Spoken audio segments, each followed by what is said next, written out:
Welcome, everybody.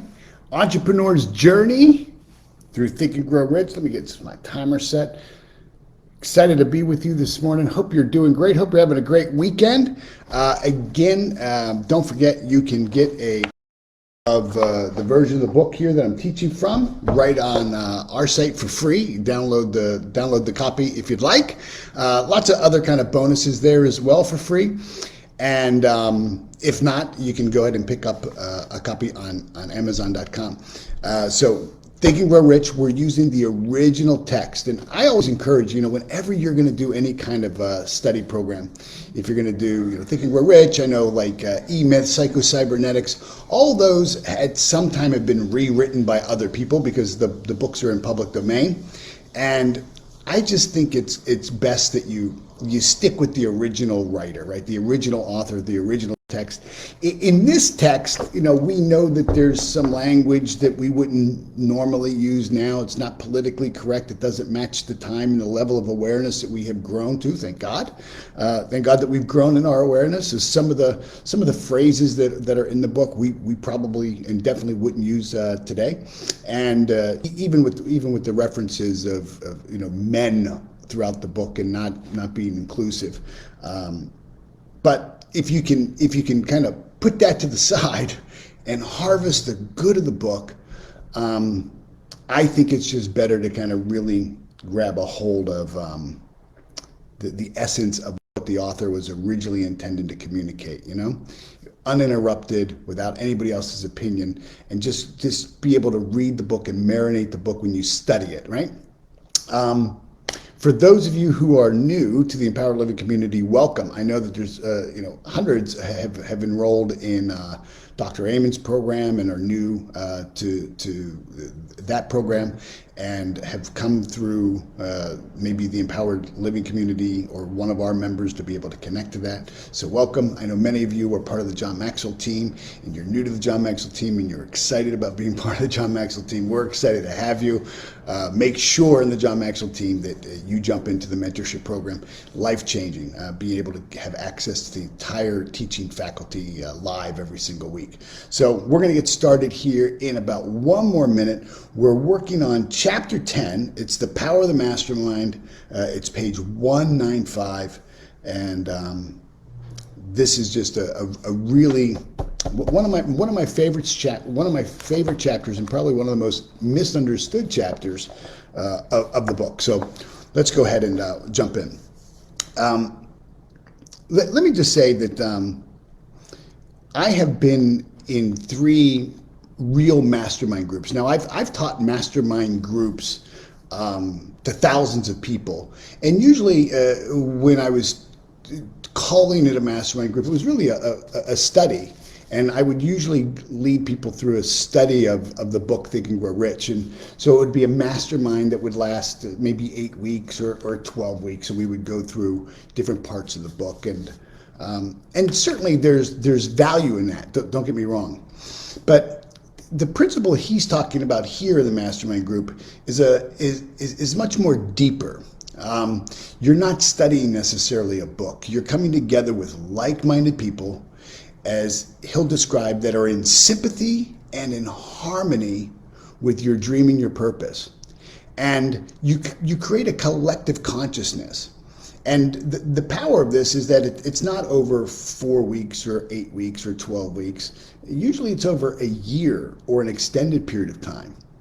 I can tell you that every single time, I've done 3 extended mastermind groups, every single time it led to major breakthroughs in my life. In fact, if I were to timeline my life and look at changes in trajectory, where my life really began to take off, where there was a true change, a transformational change, not just some cyclical change where things got better for a little bit and then I defaulted back to my old behavior or my old belief system. I mean sustained change and transformation. I can always point it right back. The book and the principles absolutely work, and this chapter in particular. So it's called The Power of the Mastermind, the Driving Force. It's on page 195, and he says, power is essential for success in the accumulation of money.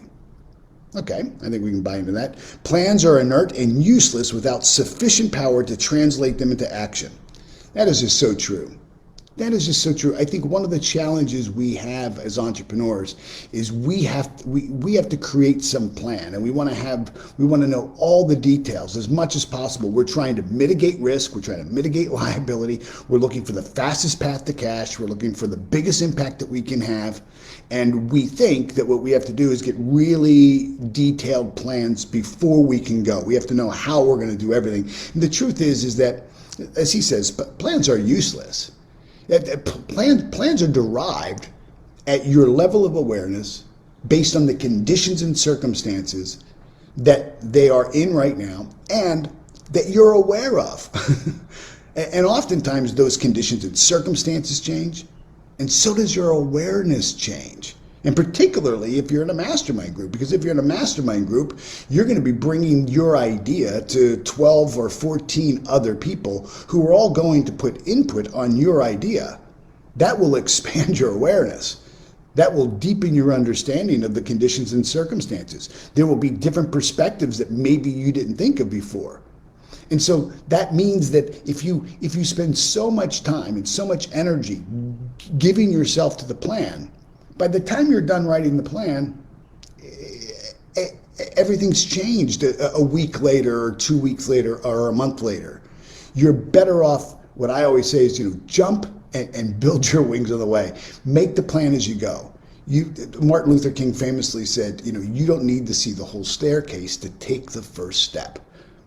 He says, this chapter will describe the method by which an individual may attain and apply power. Power may be defined as organized and intelligently directed knowledge. Power is the term is used, refers to organized effort sufficient to enable an individual to transmute desire into its monetary equivalent. Organized effort is produced through the coordination of effort of two or more people who work toward a definite end in a spirit of harmony. I love that because, harmony is the coordinated effort and the coordinated working of all of our beings, both in us as an individual and as we relate to other individuals. There's a harmony, there's a flow. I teach a lesson on harmony and I talk about the power of harmony versus seeking balance. So many people seek balance in their life when really what we want is we want flow in our life, and we want that to be harmonic. We want this to be even and steady and controlled.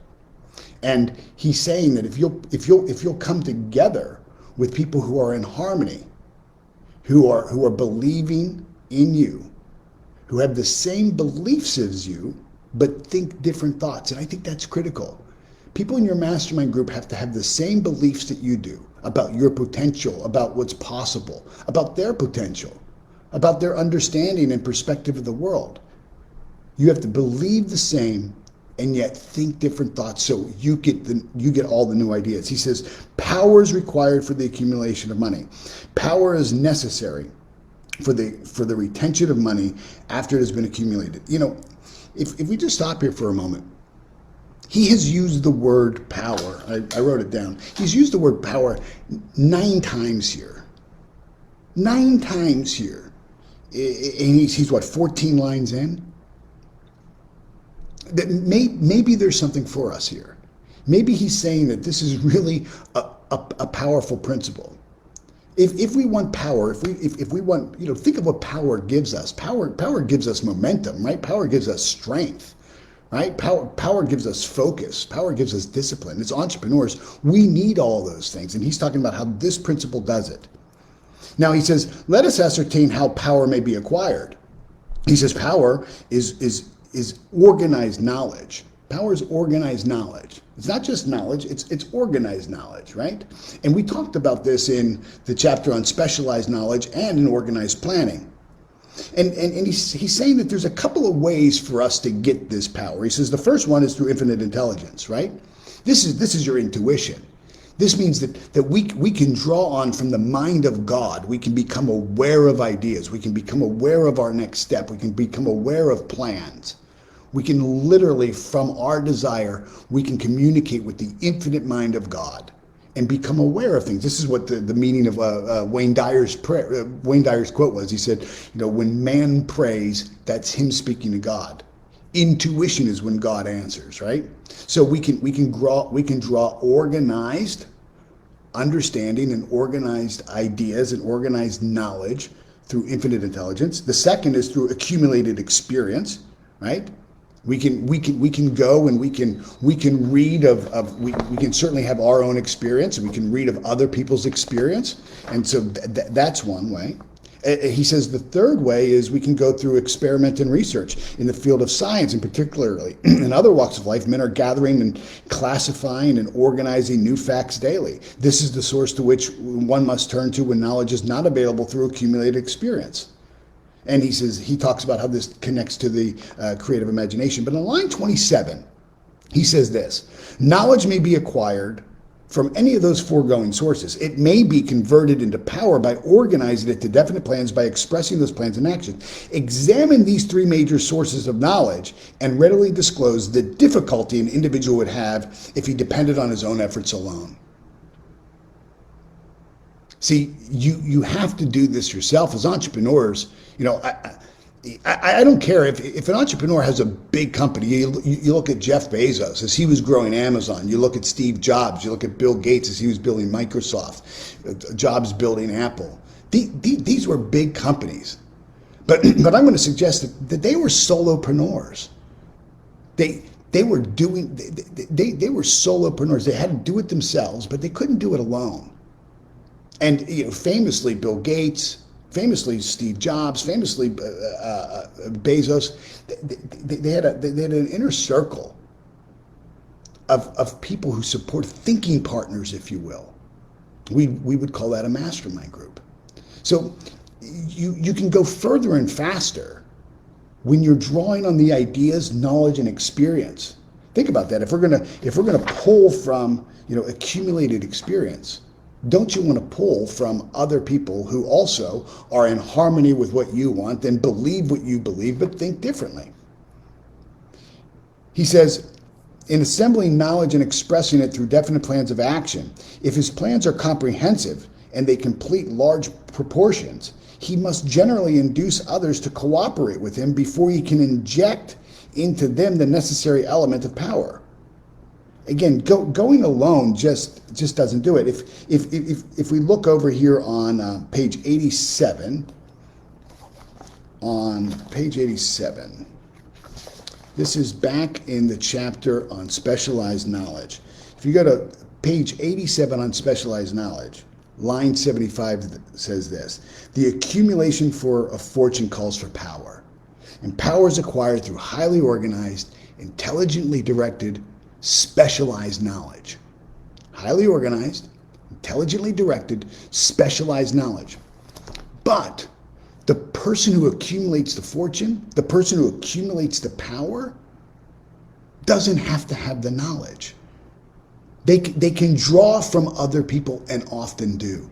It was the genius of Henry Ford, without question. If there's any story in the book that is truly powerful about the use of a mastermind, about the collective consciousness of other people, the story of Henry Ford. And he tells it in the book, in this particular chapter. So Napoleon Hill is sitting down with Andrew Carnegie. Carnegie at the time is one of the wealthiest men in the world.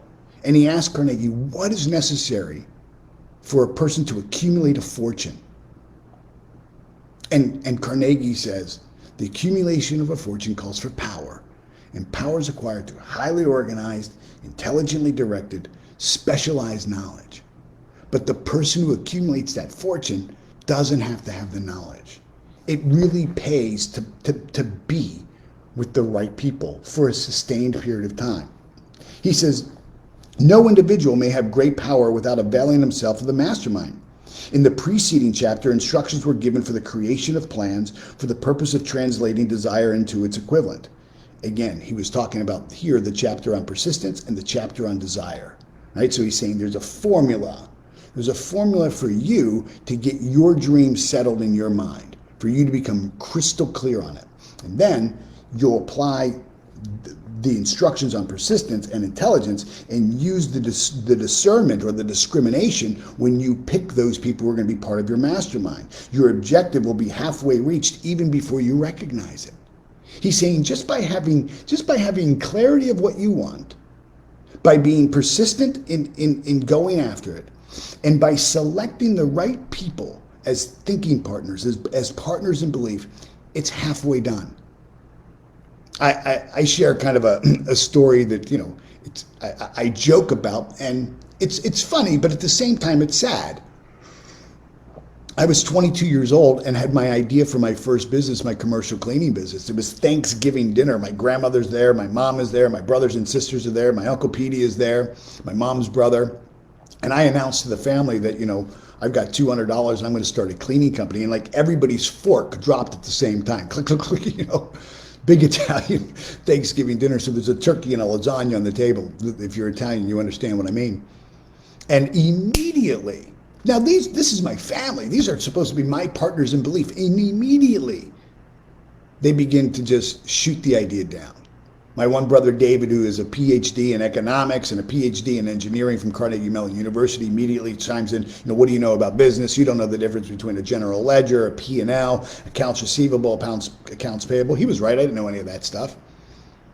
My brother, Tom, who, you know, was in the United States Army, an Apache helicopter pilot, graduated from the University of Pittsburgh with a degree in microbiology. He immediately jumped in and said, you know, how are you going to be able to organize this? What do you know about the business? What do you know about the cleaning business? My grandmother and mother were just afraid for me, right? They were afraid that, you know, maybe I should just go get a good job. And so my grandmother immediately says, you know, let's call Ro. Ro is my cousin Rose, Uncle Petey's daughter. Let's call Ro and see if she can get him in. My cousin Rose was working at the Postal Service. So my grandmother was saying, let's call cousin Rose and see if cousin Rose can get Paul into the post office, where then he'll be safe. You know, he'll get a steady job, he'll get a government job, he doesn't have to worry about it, safety and security. Because they couldn't see my potential. B, they couldn't see my potential because they had already built a picture of who I was in their mind, and they couldn't see beyond that picture.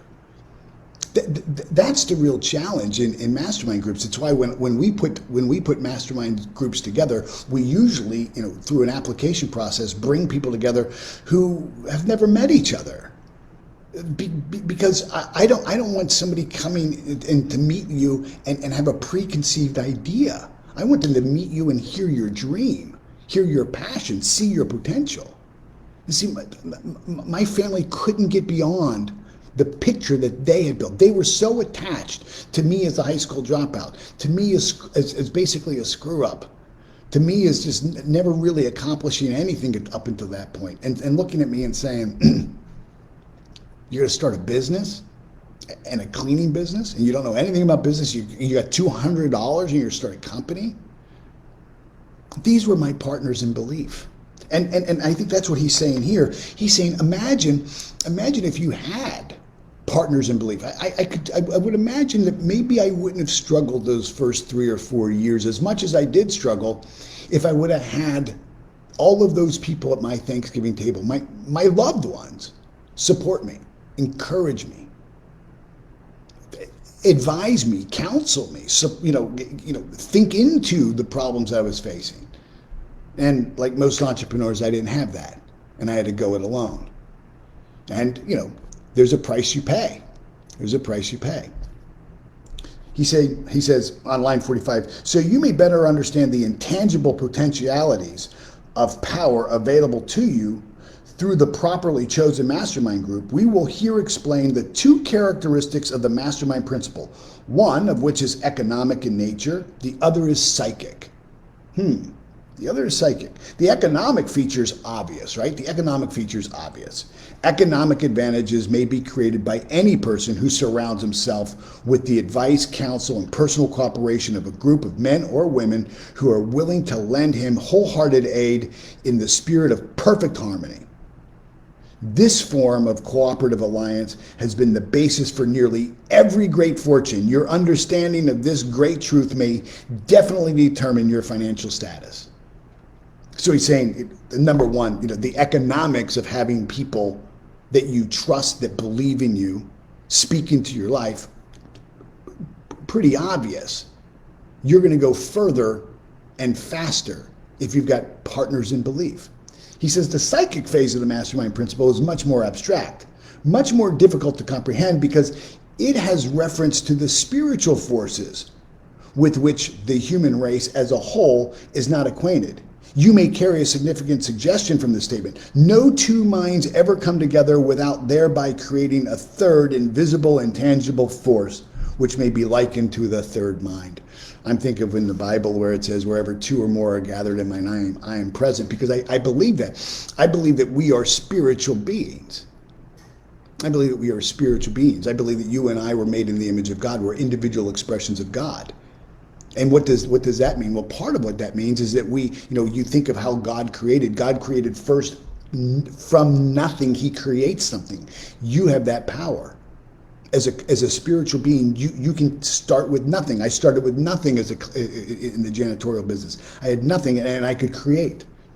We can also speak. God spoke the universe into existence. We can speak. We can speak our dream into existence. We have the power. Life and death begins in the tongue. In the beginning was the Word, and the Word is made flesh. And just think, imagine at my Thanksgiving table, what was being spoken into the creation of my life was surrender. It was settle for. It was living life at its lowest common denominator. It also means that if when God creates the universe, he creates the universe to operate by perfect order, and he does. Heaven's first law is order. Everything in the universe operates through order, and order is created through the establishment of law. So everything operates by law. We talk about the 7 universal laws that govern the way that we think and behave. The law of vibration, the law of rhythm, the law of cause and effect, the law of relativity, the law of polarity, right? And we talk about the law of perpetual transmutation of energy, the law of gender that tells us that there's an incubation and gestation period for all seeds. And so order is established through the application of laws when God creates the universe. So he's creating out of chaos, he creates order. And we're made in his image, and that's how we do it too. And what he's saying here is that when you come together with people who are like-minded, people who are, he says, in perfect harmony, in perfect sympathy with you, with your dream, that they have a vested interest in you. He says this psychic, I don't necessarily know if I like the word psychic. I like the word spiritual. I think this spiritual principle takes place. That my spirit resonates with your spirit. And we feel this in our intuition. If you've ever met somebody and you just, boom, you just connect, you just know it's right.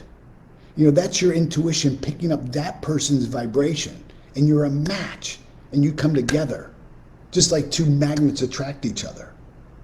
Now, we've also met people where, it wasn't a match and magnets with opposite poles will detract, right? They'll push away, they'll repel people.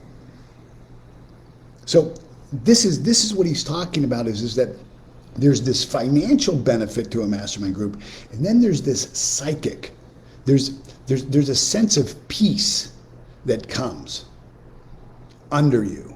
There's a sense of certainty that you have, that when you sit down and you mastermind with 12 or 14 other people for a couple of hours, and each person is dedicated to bringing their very best thoughts, their very best ideas to help each person.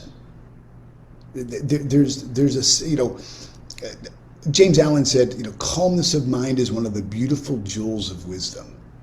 Right? And having people who believe in us, who see our potential, who see us outside of our conditions and circumstances, who haven't yet built some attachment to our past results, don't see us through the filter of our past results, but yet see us as we could be.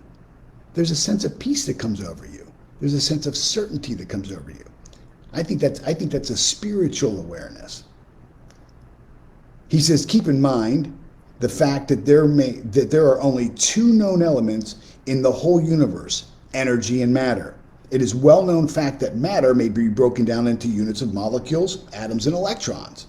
There are units of matter which may be isolated, separated, and analyzed. Likewise, there are units of energy. The human mind is a form of energy, a part of its in spiritual nature. So simultaneously, what he's saying is that we're spiritual beings, that we've been gifted with an intellect. We have this mind, we have this ability to think.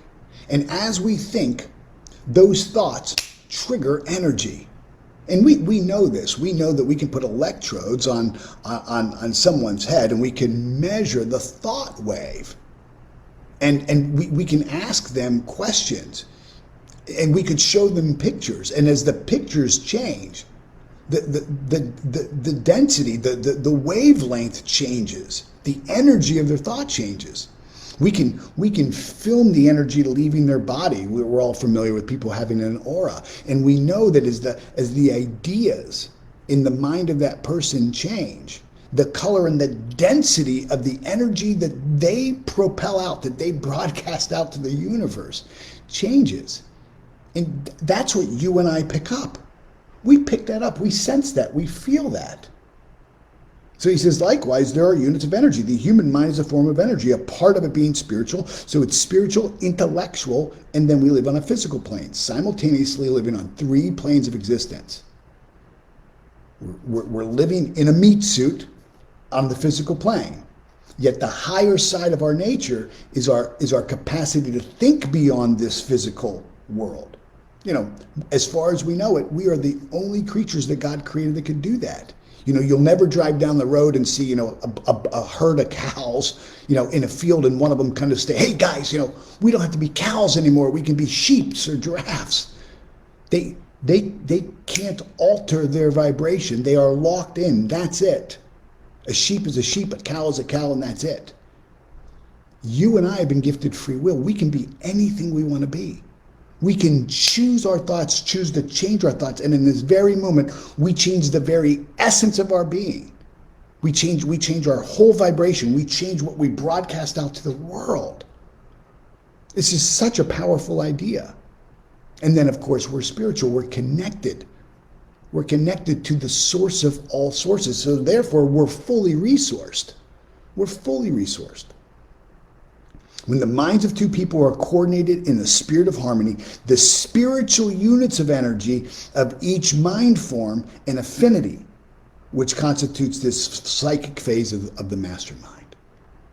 This is so powerful of an idea. And when you apply it to your life, it's no wonder I can go back to my life and look at the 3 times where I was committed to a mastermind group for a year and see how the trajectory of my life changed. Every part of my life changed. If we go to the bottom of page 197 to line 75, he says, analyze the record of any man or woman who has accumulated a great fortune and many of those who have accumulated modest fortunes, and you will find that they either consciously or unconsciously employed the mastermind principle. What's he saying is, look, this idea isn't new. He's given it a name. People have been meeting in small groups and being partners in belief since the beginning of time. It's just that most people won't commit to that. Most people won't be disciplined. Most people don't know the structure of how to do that. Most people enter into something like that and immediately begin to compete with each other. And, you know, what we're focusing on is creating, moving off of the competitive plane into the creative plane. Competition is a dumb game. We don't want to worry about competing. We want to be worried. What do you want to create? Forget what everybody else is doing. What do you want? And let's focus all of your energy and all of your potential and all the resources that are within you. And let's go after that. And let's create what you want. Over on page 198, on line 93. He says, through this metaphor, it becomes immediately obvious that the mastermind principle holds the secret of the power wielded by men and women who surround themselves with other brains of men. other brains.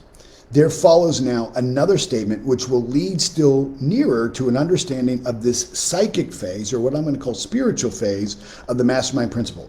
When a group of individual brains are coordinated, they're coordinated. I think that's an important part. When you're meeting your mastermind group, you're not having small talk. It's big talk. When you're meeting your mastermind group, you're not having, it's not a coffee clutch. It's not everybody bring a potluck dinner. This meeting is as serious as any business meeting you've ever been in. It's like when I go into a mastermind group meeting, I imagine that I am sitting down with my board of directors. And that's how I see everybody in my mastermind group. I see everybody in my mastermind group as part of my board of directors, whose job and purpose is to help me grow. And I attend those meetings with that intentionality.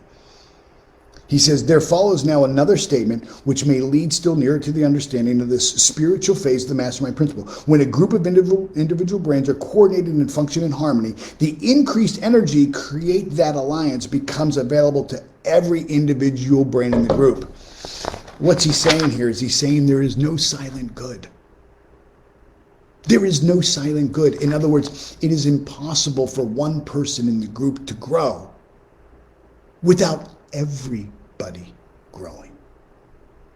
This is why I think that it's really powerful to have people at different levels of awareness and different levels of achievement. I was in mastermind groups where I was the poorest person in the mastermind group. And yet I was able to share a perspective with those people who were in my mastermind group who were much further along than me in business. But they were making decisions for their business. And some of the people who were leading departments of their business were at the same level of awareness that I was. And I could share with them a perspective, a point of view that they had been removed from. Either they never experienced it because they started further ahead in life, or they had moved so far past it. I mean, there's times in my life where, I think one of the things that has been good for me is that I remember cleaning toilets. And so, I live in this big, beautiful home now, and there's, it's a big house. It's an estate home, and there's always a work. I don't think I've had a week here where we didn't have a worker doing something. And because I was a worker, because I was a janitor, because I would come to homes like the home I live in now, and I would be the pressure cleaner guy, and I would be the guy who would clean the windows, and I would be the guy who would clean the carpets, and I would be the guy who would polish the marble floors. And I can remember being treated not so nice. Every time I make a point of it, every single time that there's a worker in my house or on my property, I go out and I bring them something to drink. I ask them if they need anything.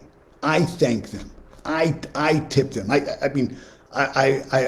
tip the guys who just got done doing the caulking around all the windows. Yeah, you'd have thought that I had 10 heads. Like nobody had ever handed them money as a tip. Never. I had some guys come out here and do landscaping, and I paid, about lunch for the whole crew. They couldn't believe it, because most people don't do that. And see, what I was able to do as the lowest person, the poorest person, the least successful in my mastermind group, was I was able to remind some of those people in my mastermind group who had kind of risen through the ranks and now were further attached and maybe be at a much higher level, and forget what it's like. Forget what it's like. Forget what it's like to worry about how many days there are in a month, to worry about their finances. And I think that's the power of what he's saying here, is that the increased energy created through the alliance becomes available to every individual in the group, and everybody can contribute. So you can have somebody who's highly successful, very wealthy, and you can have somebody who's just getting their business on the ground, who may be struggling, and they can both add value and serve each other. As long as he said, it's coordinated, right? It's not just, it's not just some loosely run meeting. There's an agenda, there's a purpose, there's a process, there's a system to it. Now, page 201, line 172. He says, When money comes in quantities known as the big money, right? When money comes in quantities known as the big money, it flows to the one who accumulates it as easily as water flows downhill. Now, this is the second time and the only other time that he talks about the big money and the flow of money coming to you easily. In the very beginning of the book, he talks about in the preface of the book, he says that when riches begin to come to you, they come so fast and so furious, you wonder where they were hiding all those lean years. So he says in the preface of the book, again, if you'll apply the principles, if you'll discover the secrets in the book, if you'll apply what he's saying that when riches begin to come, they come so fast and so furious. You wonder where they were hiding all these lean years. And that is so true. That is just so true. I was just talking to a woman who's in one of our mastermind groups, and it just like, boom. She was talking to me and asking me, and I had been mentoring her for a number of years. And I interrupted her. I said, do you hear what you're talking about? Like, your problem right now is that you're trying to figure out how you're going to manage all of these, big opportunities that you have, how you're going to manage all these bigger clients. Do you realize that? And she hadn't. I mean, she hadn't realized that her problems. She once struggled about trying to get those clients, and now she's got them. And she still has struggle, but it's at a much higher level. It's a much better problem to have, right? And I told her, I said, just want you to sit back and just think about, look at the growth of your business. Look at where you're at. And I think this is true. When it begins to flow, you accumulate it. It's like water flowing downhill. There exists a great unseen stream of power which may be compared to a river, except that one side flows in one direction, carrying all who get into that side of the stream onward and upward to wealth. And then, on the other side, in the opposite direction, carrying all who are unfortunate enough to get into it and may not be able to extract themselves downward to misery and poverty. He's talking about here the law of polarity, right? This is the law of opposites. There's one path you can go, and there's another path you can go. And he's saying once you get in the wrong stream, you catch into the wrong stream and you catch momentum. Because momentum goes both ways, right? Momentum can be great, but if you're going in the wrong direction, you don't want momentum. It's very hard to pull yourself out of that. He says every person who's accumulated a great fortune has recognized the existence of this stream of life. In other words, as you grow as an entrepreneur, you'll begin to realize every decision that you're making is either going to take you in this direction of your dream or it's going to take you away from it. And you know that if you go too far into that stream, you get carried away. Before you know it, you're running with the wrong crowd. Before you know it, you're settling for. Before you know it, you're making decisions that you would normally never make. You're making decisions out of fear and obligation. And it's a dead end. It's a dead end. He says it consists of one's thinking process, the positive emotions of thought from the side of the stream which carries one to fortune, and the negative emotions from the side which carries one to poverty. This carries a thought of stupendous importance to the person who is following this book with the object of accumulating fortune. There is an energy signature for prosperity consciousness. There is an energy signature for poverty consciousness. I know both of those signatures. I know both of those frequencies very well. I was tuned into the poverty consciousness channel. I'd wake up every day and, sit in front of the TV or tune into the radio and, listen to the poverty consciousness. And then one day, through masterminding on this book, this exact book with Patrick Hayes, he tuned me to a completely different channel. See, it takes no more energy for you to focus on the positive side and to stay on that positive than it does negative. But for some reason, we seem to be drawn to the negative. For some reason, we can be drawn to the negative much quicker, much easier than the positive. And this is why you have to be very intentional. He says, I think he says it in this chapter, He says, it takes no planning to fail. It takes no effort to make wrong decisions. It takes no effort to be undisciplined. See, that's the problem is with poverty, it doesn't take a whole lot of effort. With prosperity, it takes effort. It takes discipline. It takes accountability. It takes being challenged. It takes being stretched. It takes somebody modeling it for you. It takes association. It takes intentionality. He says, if you are in the side of the stream of power which leads to poverty, he's saying this idea, this principle may serve as an oar. What does an oar do? Well, it gives you direction, right? By which you can propel yourself over to the other side of the stream. It can serve you only through the application and its use. This book is absolutely worthless. This study is absolutely worthless if you don't apply the principles in it. It's worthless. As I shared many times, the front cover of this book says that 7 million copies have been sold, but 7 million people didn't get rich. Because of those 7 million people, maybe 1% actually read the book, studied the book. He says you haven't read the book once until you've read it 3 times. He says that in the book. You haven't read this book once if you haven't read it 3 times. If you haven't done the exercises, if you don't apply it for a sustained period of time. Merely reading and passing judgment on it, either one way or the other, is of no benefit to you. It's of no benefit to you. I can't tell you the number of people who will tell me that they agree with and believe these principles.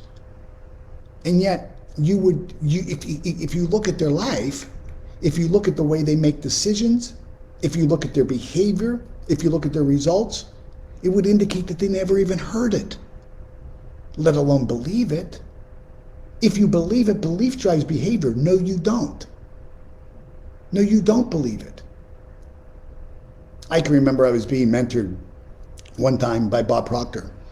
And this was in the early phases, and I was going to meet Bob in London. And I flew to London my first time, and it was a miserable experience. I was towards the back of the plane, and I was in one of those, those rows that had 5 seats. I was in the middle. And I was trapped between, 2 people who should have had, 3 seats. You know what I mean? I was crunched. The person in front of me was leaning back. I flew the whole way like this. And I can remember walking off the plane, and I come off, I get my bag, I go out into the terminal, and Bob is there sitting at a restaurant having coffee. He's in a 3-piece suit. He looks like, he just walked off the cover of a magazine, and he had just flown in from Canada. I walked in, I looked like a bum. I mean, my hair was a mess. It's bags under my eyes. I smelled. It was a rough trip. About 8 hours in the big tin can. And I said, "Oh my goodness." He said, "How was your flight?" I said, "Oh, it was awful. I just can't wait to get." He said, "Well, didn't you fly first class?" And I said, "No." He said, "Well, why not?" I said, "Well, I mean, it was like $10,000. He said, "And?" He said, "Well, $10,000. I paid like $700 for my seat." He said, "Oh, I see. You don't believe you don't believe you're worth it." And I said, "No, it's not that. I know I'm worth it." He said, "No, you don't." I said, "No, I did. Look, I get it, Bob. I get it. Okay, I get it. I could have flown it. I've got the $10,000 and I could have spent it." He said, "Exactly. You've got the $10,000, you could have spent it, but you didn't. You didn't because you didn't think you were worth it." I went back and I reflected on that. And he was right. I could talk the talk, but I wasn't walking it. If I really believed I was worth it, I would have bought the ticket. Belief drives behavior. If you want to know what you believe, just look at your results. You want to know what you believe? Look at the last 10 decisions. You want to know what you believe about money? Look at your last 10 decisions about money. That's what you believe. You want to know about your ability to earn money? You want to know what you really believe about your ability to earn money? Look at your last 10 decisions around money. Look at the last time you went to a restaurant and tell me, did you order left to right or right to left? Did you look at the price and then let the price pick whether you were going to have the chicken or the steak? That's what you believe. It doesn't matter. You can pass judgment on these ideas one way or another. Who cares? Doesn't matter. It's of no benefit to you to say you agree with this, and it's of no benefit to you to say that you don't until you apply it. This is so powerful of an idea. Man, this is such a powerful idea. And you know what scares me and kind of hurts me is that there are so many people that probably won't watch this video because they'll think, oh, it's Mastermind, I know about that. And they're missing this teaching right here. This, of all the teaching I think that I've done so far through this program, this one idea of just stopping and looking back, what do you really believe? What do you really believe? And ask yourself, does the person who has what I want believe those things? Does the person who have what I want make decisions like that? Are they consistent? Are my beliefs and decisions and me walking out in harmony with what I'm claiming?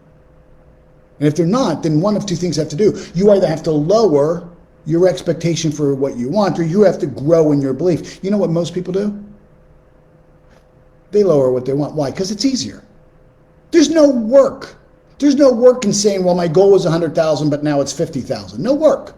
No loss. Hell of a lot of work to say, I believe I'm only worth 50 and I want to make 100,000, and I've got to build the belief. I got to get around people who will fortify my faith and help me build that. That's a hell of a lot of work. Most people won't do it. It's why I say one of the most frustrating things for me is when people will come to me and say, I'll do anything to have this or anything to do that. And I realize what they really mean is anything but what's required. So true. Some people undergo the experience of alternating between the positive and negative sides of the stream. I've been there. Being at times on the positive side, at times on the negative side. The Wall Street crash of 29 swept millions of people from the positive to the negative side of the stream.